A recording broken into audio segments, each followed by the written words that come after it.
All right, look what came in the mail today. Armchair Engineer 85. I was looking forward to this. Straight from Amazon. John. Poor John. Hey, a box in a box. I think there's a Dr. Seuss thing about that. Box in a box. Okay, here we go. All right, look at that filter. That's awesome. That's great. Like, that is straight up as factory as you're gonna get. Spark plug, no name brand. Two fuel filters. I wish I would have had those before I bought the other one, but it was only $5. We got another plug, and the whole reason for this. Oh yeah, oh wow. Look at that. Those are nice gaskets. The Carb. That is friggin' nice. That looks pretty well made. All right, without further ado, let's get this thing on. All right, let's take off the throttle cable here.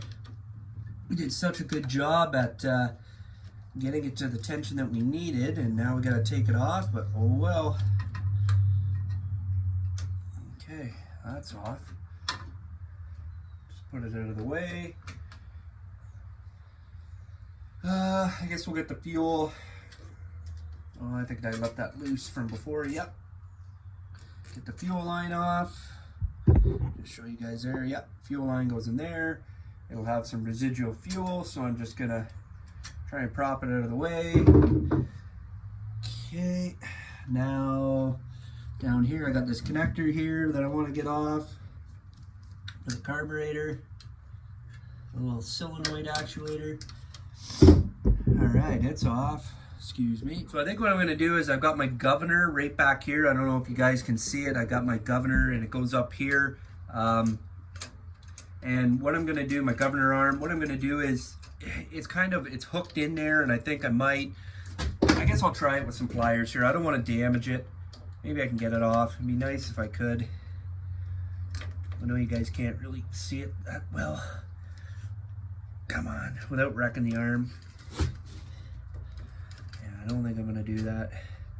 So what I think I'm gonna do is I'm gonna try and take off. I got 4 10mm bolts here on the manifold, and I'm gonna try and take them off, and then I'll see if I can manipulate it instead of moving the rod around. That one here might be. Yeah, there we go. It's a little rounded.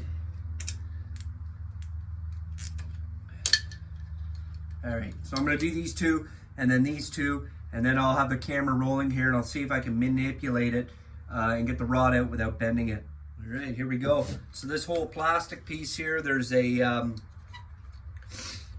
air line on the back here. I'm just gonna pull it free from this plastic box. There we go. There's the line I'm telling you about. Oh, the last thing is this governor rod here, and well, I think I'm gonna get it. Come on, I don't want to bend that rod. Come on, I can just manipulate the carburetor around, and of course I'll have to do the, oh, I got it. There you go. So that's a lot better. I might have put a slight little kink in that rod there that I can pull out. There's the governor arm there, and that right there is what I was telling you about. And of course you've got, you've got this hook here, and it's a lot easier to manipulate the carburetor around to get that out. So that was pretty easy. Now we can put the new one in. Look how dirty this thing is. So the other thing is this air intake here. This is where your air, after your air filter goes in, we have to take that off and transport it onto the new one because it didn't come with it, which is no problem. So I've got these 4 bolts here. I would assume they're probably a 10mm. Let me try a 10mm. No, they must be an 11 or a 12. Anyways, I'm gonna pull that off and then we'll move forward. Okay, so now that we got the carburetor off, we have to separate the intake manifold, this dual intake manifold, from both sides.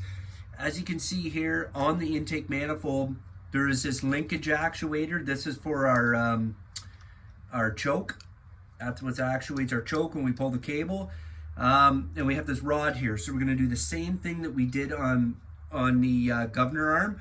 We don't want to try and pull this off here because you'll end up bending it. So what I'm going to do is I'm going to pull off this intake manifold. You've got these 4 studs here, and then I'll be able to manipulate it around the rod without damaging it.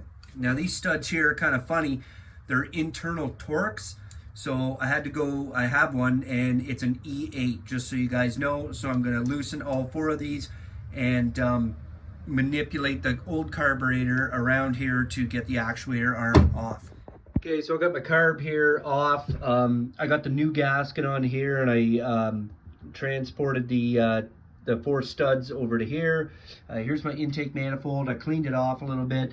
It's got this spacer here that was already on it with in behind it is a gasket. But this kit gives you 2 new intake gaskets. One goes there, one goes there, and they give you spares. So there's a spare for this one, and then there's a spare for this one here. So now what I'm going to do is I'm going to attach the 2 of these together. Okay, so as mentioned before you put the carburetor on the intake manifold, you want to basically get it over top and tilt it and manipulate this little hinge point here so that you can get the rod on. Like I said, you don't want to get this mounted and then try and move the rod around. You'll end up bending it, and it's almost impossible. So now that I got that mounted back on here, I'm going to tighten up my studs with my E8 torque. If you guys, with these gaskets, they're dry, they're brand new. If you guys want to put just a little bit of that spray, gasket spray oil on them, you can. Don't go hog wild with it.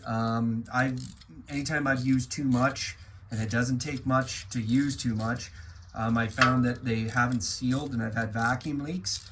So if you don't want to use it, don't use it. If you just want to use a little bit, and if you use a little bit, it'll help stick the gasket to the surface while you're messing around with these bolts, because they tend to like to fall out. But just as long as you got a good seal, that's all that matters. Okay, time to put the airbox back on. Okay, airbox goes on. I cleaned it all up. It was really filthy. I made sure that where the gasket surface is going to be, it would be clean. And we've got our nuts here to put back on. They are 11 millimeter to install them. Not a big to do.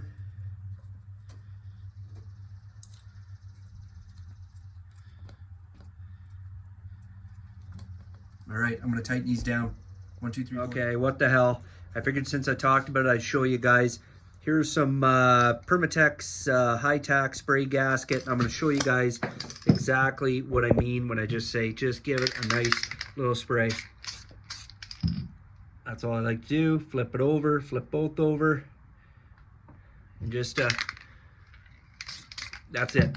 Don't go hog wild. Okay, so I'll see if I can show you guys what I mean. I've got my governor rod here installed. And like I said, you want to move this around, because if it was locked in here, bolted in, you have no wiggle room. So as you can see, I'm manipulating the carburetor and the intake manifold to get the hook on here, and that's a heck of a lot better, and then you don't end up damaging it. And I mean, it's still difficult enough. It's not like it's easy, but it's doable, where the other way is not. And I'm still having a little issue. I'm gonna get my trusty pliers out. Okay, there we go. Okay, so as you can see, I've got it in. Now, don't forget about my gaskets. I'm gonna get I've already run into a bit of a problem here. These are the gaskets that came with the kit, and these were the good thing I kept these and didn't rip them or damage them. These are the factory Briggs gaskets. I'm not sure here if I can, yeah, if you can see there close, there's the Briggs symbol. Yeah, these don't fit. Look at that, look how small they are. They don't line up with the holes on here. Now these are thicker, the factory ones, So I'm going to clean these up and reuse them, but unfortunately I don't know what they were thinking there back at the factory. Anyways, clean these up.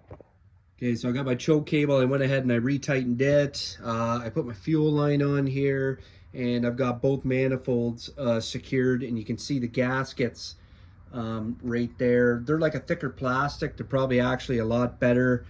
Where are we? Yeah, right there. They're a lot probably better than the smaller, thinner ones that came with the kit. But anyways, we're doing what we can. So I got one little issue here. This little plug here for the solenoid, it goes in this new style here, and it won't fit. So what I'm going to try and do is, I went ahead and I took this off the old carburetor here, and I'm going to give it a try. I'm going to undo this, set it to the side, just in case I do in fact need it. I'm hoping, yeah. Ooh, there we go. That's a lot nicer looking. Anyways, ooh, that feels good. That feels a lot stronger than this old guy. But anyways, for now, I'll see if I can thread that on there and make it work. So before we fire this up, one last thing, don't forget to hook up your one hose here. Okay, battery's charged. Let's give her a go. Give it a bit of choke.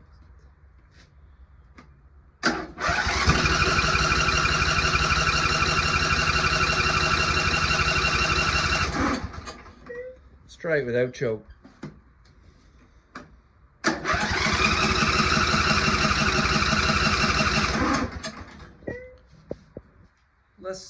Let's give it a little helping hand off the start.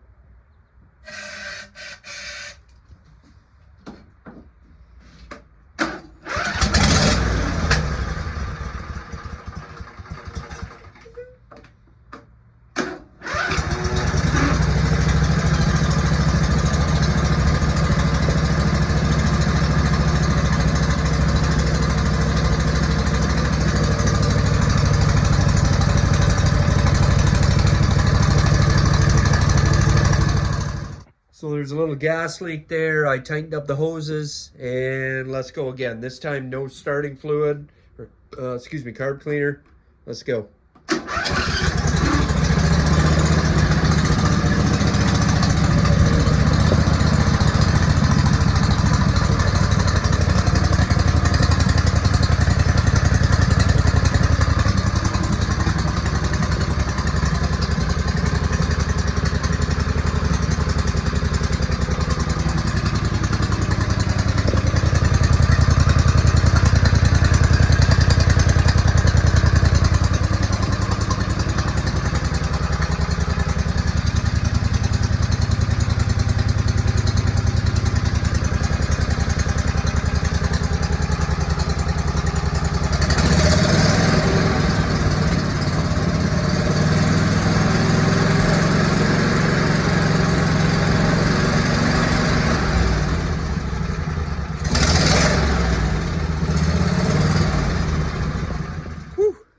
A little smoky in there. All right, that's awesome. We're gonna leave it for that for tonight. It's getting a little late and it looks like it's gonna rain. My God, look at the smoke. Woo! Nice. So what we're gonna do tomorrow or in the next video, I'm gonna button this all up again. We're gonna put the new filter in. We're gonna put some new plugs in, the ones that we got with the kit. This video was just get the carb on and see what we can do. I just wanted to give it a little bit of a shot of carburetor cleaner at the beginning there, just to give it a helping hand to start, just since it was a new, the carburetor and everything like that, and just it would help fill up the fuel bowl. It would help get some suction in here, then move the fuel pump and everything like that. Nothing wrong with doing that as long as you don't get carried away. So if you guys like what you saw, like, comment, and subscribe. I'll see you in the next video. Pretty stoked about this.